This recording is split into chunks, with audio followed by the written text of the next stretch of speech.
నమస్తే అండి, welcome to my channel విజయలోకిస్ రెసిపీ. ఈరోజు మన వీడియోలో స్పాంజ్ కేక్ ఎలా చేయాలో చూద్దామండి.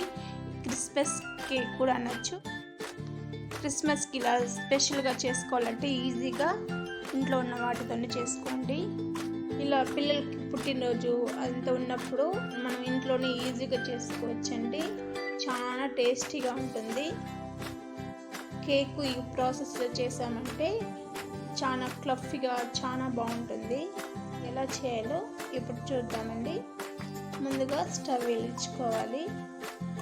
స్టవ్ వెలిగించుకొని పెద్ద కడాయి ఉంటుంది కదండి, అది పెట్టుకోవాలి. దాంతో స్టాండ్ అయినా ప్లేట్ అయినా పెట్టుకోండి, లేకపోతే సాల్ట్ అయినా వేసుకొని కూడా ఈ స్టాండ్ పైన పెట్టుకొని కూడా బేక్ చేసుకోవచ్చు. మనము ఇలా స్టాండ్ కరెక్ట్గా సరిపోయేలాగా పెట్టుకొని మన పైన మూత పెట్టేసుకోవాలండి. ఇది వేడెక్కేలోపు మనము మిగతా ప్రాసెస్ చూద్దాము.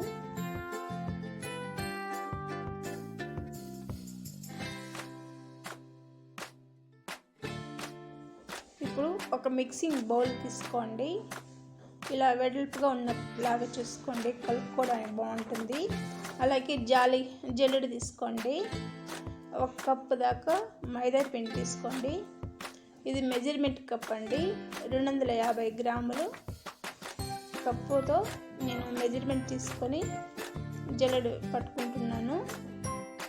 ఇందులోనే 1 స్పూన్ దాకా బేకింగ్ పౌడర్ వేసుకోవాలండి. అలాగే 1 పించు బేకింగ్ సోడా వేసుకోవాలి. ఎక్కువ వేసుకోకండి, 1 పించ్ అంటే పించ్ వేసుకోవాలి. ఇదంతా ఒకసారి బాగా జల్లెడ పెట్టుకోవాలి. ఇలా జల్లెడ పెట్టుకున్న తర్వాత స్పూన్తో ఒకసారి అంతా కలిసేలాగా ఇలా ఒకసారి కలుపుకోవాలి. ఇదంతా కలుపుకున్న తర్వాత ఒక మిక్సీ జార్ తీసుకోవాలండి. ఆ మిక్సీ జార్లో మెజర్మెంట్ కప్లో 1/2 కప్పు షుగర్ తీసుకోవాలి. ఈ షుగర్కి బదులుగా మీరు బెల్లం కూడా వేసుకోవచ్చండి. అదే కప్పులో 1/2 కప్పు సన్ఫ్లవర్ ఆయిల్ తీసుకున్నాను. శనగ నూనె మాత్రం తీసుకోకండి. అలాగే 2 గుడ్లు ఇలా తీసుకుంటున్నాను. మీరు 3 గుడ్లు తీసుకోండి. 2 గుడ్లే తీసుకుంటున్నానండి. గుడ్లు తీసుకోవడం వల్ల కేక్ ఫ్లఫీగా వస్తుంది. అలాగే 1 స్పూన్ దాకా పాలు పోసుకోవాలి, కాచి చల్లార్చిన పాలండి. అలాగే 1 స్పూను వెనిలా ఎసెన్స్ వేసుకోండి. ఎగ్ స్మెల్ రాకుండా ఉంటుంది. దీన్ని చూడండి ఆపి ఇలా గ్రైండ్ చేసుకున్నారంటే క్రీమ్ లాగా వస్తుంది. ఒకసారి ఇలా కలుపుకున్న తర్వాత మరోసారి మూత పెట్టుకొని ఇంకోసారి గ్రైండ్ చేసుకోవాలండి. ఇలా బాగా గ్రైండ్ చేసుకున్న తర్వాత చూడండి, టెక్స్చర్ అనేది ఇలా వస్తుంది, క్రీమీగా చాలా ఇలా రావాలండి.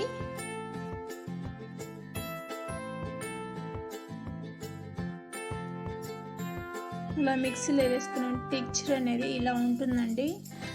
ఇలా వచ్చిందంటే కరెక్ట్గా పర్ఫెక్ట్గా వచ్చినట్టు. ఇందాక మనము మిక్సింగ్ బౌల్ జల్లెడ పట్టుకున్నాము కదండి, దాన్ని దీంతో పోసి విస్కర్తో బాగా కలుపుకోవాలి. ఇదంతా బాగా మొత్తం పోసుకున్నాక విస్కర్తో ఇలా చూడండి ఇలా కలుపుకోవాలి.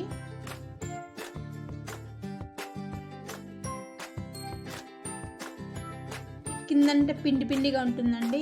ఈ విస్కర్తో ఇలా బాగా డైరెక్షన్తో ఇలా బాగా కలుపుకోవాలి. ఇలా కలుపుకున్నామంటే ఆ పిండి అంతా దీంతో బాగా కలిసిపోతుంది, క్రీమ్ ఇలాగా తయారవుతుందండి. బాగా కలపడం వల్ల కేక్ అనేది ఫ్లఫీగా బాగా వస్తుంది. ఇంట్లో ఉన్న వాటితో ఈజీగా తయారు చేసుకోవచ్చండి. చూడండి, టెక్స్చర్ అనేది ఇలా ఉండాలి. చూడండి, పైనుంచి కింద వేసామంటే రింగులుగా రావాలి. ఇదండి కరెక్ట్గా టెక్స్చర్ అనేది.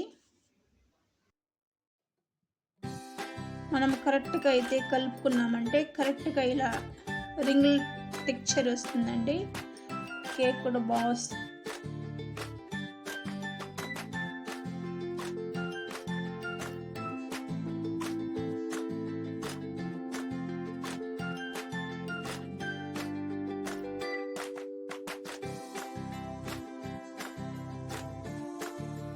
కలుపుకున్న పిండిని పక్కన పెట్టేసుకోండి. ఇలా పక్కన పెట్టుకున్న తర్వాత ఒక బౌల్ తీసుకోండి. ఆ బౌల్లో సన్ఫ్లవర్ ఆయిల్ అండి ఇలా ఒకసారి అప్లై చేసేసి మైదా పిండి పొడి పిండి ఉందండి కదండి, ఆ పొడి పిండిని దీనిపైన బాగా చల్లుకోవాలి. చల్లుకున్నామంటే కిందంతా స్ప్రెడ్ అవుతుంది. ఇలా స్ప్రెడ్ అవ్వడం వల్ల మనం కేక్ చేసుకున్నప్పుడు అతుక్కోకుండా ఉంటుంది, చక్కగా బేక్ అయ్యి వచ్చి. మీ దగ్గర బటర్ పేపర్ ఉంటే బటర్ పేపర్ వేసుకోండి. నేను ఇలా పొడి పిండి చల్లుకొని వేసుకుంటాను. చాలా చక్కగా బేక్ అవుతుంది అతుక్కోకుండా. చూడండి ఇలా గిన్నెంతా స్ప్రెడ్ చేసుకోవాలి, అప్పుడు అతుక్కోకుండా వస్తుంది. ఇలా వేసుకున్న తర్వాత ఇందాక మనము కలుపుకున్న పిండిని ఇందులో వేసుకోవాలండి మొత్తం. చూడండి ఇలా రింగులుగా వస్తుంది. చూడండి కరెక్ట్ పిక్చర్ వచ్చింది కదండి.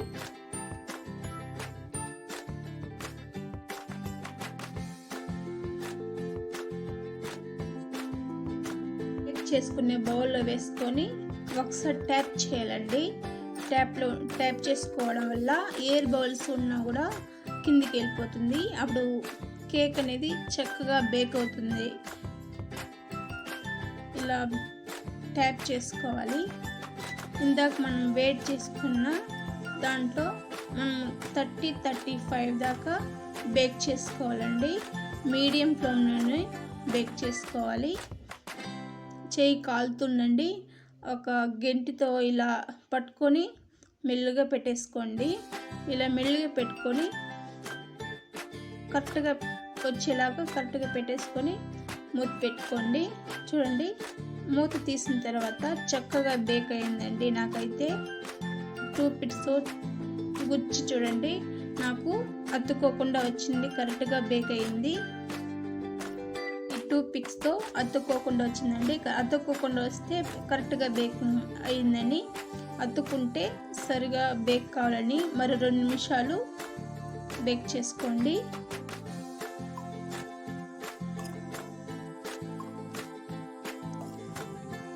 చూడండి మీకోసం మరోసారి కూడా చూపిస్తున్నాను, కరెక్ట్గా బేక్ అయ్యింది చూడండి.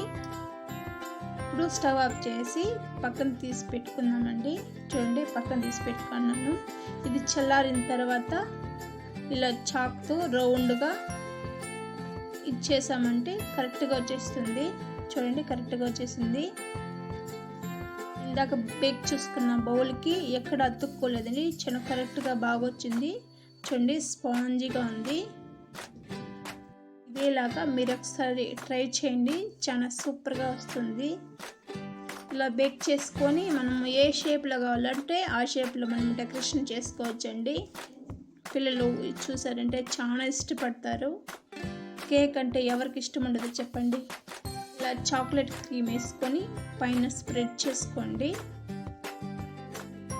ఇలా స్ప్రెడ్ చేసుకొని మీ దగ్గర ఉన్న చాక్లెట్ లేకపోతే స్ట్రాబెరీ ఏదో ఒకటి ఇలా డెకరేషన్ చేసుకున్నారంటే చాలా బాగుంటుంది. నా దగ్గర చిన్న చాక్లెట్స్ ఉన్నాయి, దాన్ని డెకరేట్ చేసుకున్నానండి. చాక్లెట్ ఇలా మెల్ట్ చేసి ఈ కేక్ అంతా స్ప్రెడ్ చేయాలి.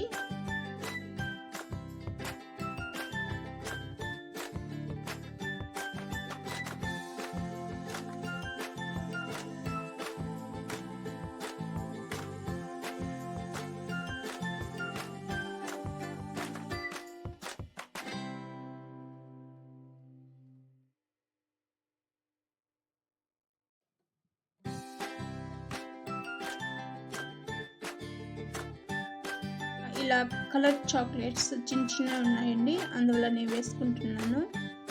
మీ దగ్గర ఏది అవైలబుల్లో ఉన్నాయో అవి వేసుకోండి.